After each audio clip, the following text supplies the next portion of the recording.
C'est un nouveau dispositif qui pourrait faire école, mis en place par une association, l'hôpital Necker, il y a 1 mois et demi. Le principe, 2 scooters sont prêts à partir après un appel du SAMU chez des particuliers qui présentent des symptômes de Covid rapides et mobiles. Ces motards de l'urgence sont capables de confirmer le diagnostic aux malades et de faire gagner un temps précieux. Reportage Cécile Chabanot, Cécile Bonté, Benoît Robin et Olivier Levasseur. Je prends la fiche départ, c'est parti pour moi, merci. Direction le 20e arrondissement, l'appel concerne un homme de 68 ans en suspicion Covid. Olivier est infirmier de formation.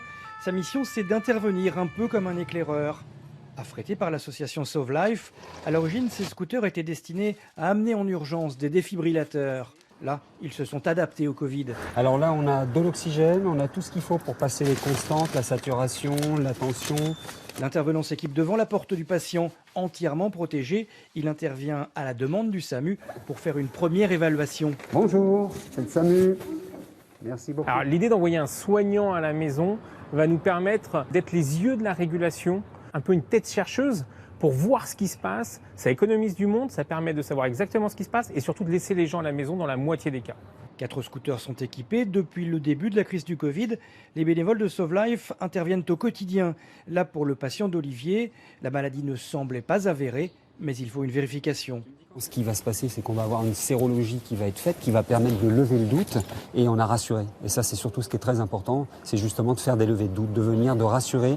Pour l'instant, l'association fonctionne avec 25 bénévoles, mais face aux besoins, d'autres sont en formation. La question qu'il y a souvent, c'est où est-ce qu'on s'habille ?